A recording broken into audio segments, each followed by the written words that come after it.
নানান শঙ্কা আর সংশয় কাটিয়ে ভোটের মাঠ নিরাপদ ও উৎসবমুখর করতে তৎপরতার যেন কমতি নেই নির্বাচন কমিশনের। রোববার তিন বাহিনীর প্রধান ও আইনশৃঙ্খলা বাহিনীর শীর্ষ ব্যক্তিদের সঙ্গে এবার মাঠ প্রশাসনের শীর্ষ কর্মকর্তাদের সঙ্গে মতবিনিময় করেছে নির্বাচন কমিশন। মঙ্গলবার সকালে ইসি সচিবালয়ে বিভাগীয় কমিশনার, পুলিশ কমিশনার, ডিআইজি, জেলা প্রশাসক, পুলিশ সুপার, আঞ্চলিক নির্বাচন কর্মকর্তাদের নিয়ে আলোচনায় বসে কমিশন।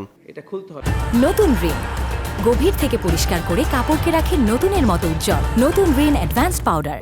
সভার শুভেচ্ছা বক্তব্যে প্রধান নির্বাচন কমিশনার বলেন, মাঠ প্রশাসনের সহযোগিতা ছাড়া ভালো নির্বাচন সম্ভব নয়। এবারের নির্বাচনে আইনের সর্বোচ্চ প্রয়োগ করার আহ্বান জানান সিএসি। যে দায়িত্ব আমাদের উপর এসে পড়েছে, আমরা ইনশাআল্লাহ সবাই মিলে এটা পরিপালন করব এবং এখানে কোনো রকমের বিচ্যুতি ঘটবে না এবং আপনারা সবাই সঠিকভাবে সঠিক কাজটা সঠিক সময়ে করবেন, ইফেক্টিভলি করবেন। একটি অবাধ, নিরপেক্ষ ও সুষ্ঠু নির্বাচন আয়োজনে বিভিন্ন মন্ত্রণালয়ের পক্ষ থেকে কমিশনকে সর্বোচ্চ সহযোগিতার কথা বলেন সচিবরা। আইন শৃঙ্খলা পরিস্থিতি নিয়ে কিছুটা উদ্বেগও ছিল অনেকের কণ্ঠে। ফায়ার সার্ভিস সার্বক্ষণিকভাবে 24 ঘন্টা আপনাদের জন্য নিয়োজিত থাকবে। আমরা সেই নির্দেশ ইতিমধ্যে প্রদান করেছি, যাতে যে কোনো ধরনের অগ্নি সন্ত্রাসকে মোকাবেলার জন্য আপনারা কাজ করতে পারেন। সর্বশক্তি দিয়ে ফেব্রুয়ারি নির্বাচন অবাধ, সুষ্ঠু ও উৎসবমুখর করার দৃঢ় প্রত্যয় পুলিশ প্রধানের। তবে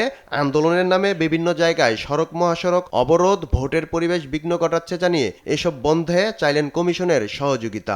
আসন্ন নির্বাচনকে সুষ্ঠু, সুন্দর এবং উৎসব মুখর করার ব্যাপারে আমরা প্রতিজ্ঞাবদ্ধ।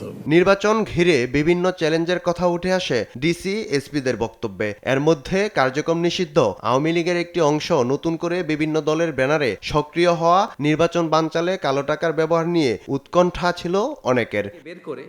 ফেরদৌস রহমান, দেশ টিভি, ঢাকা। Polling officials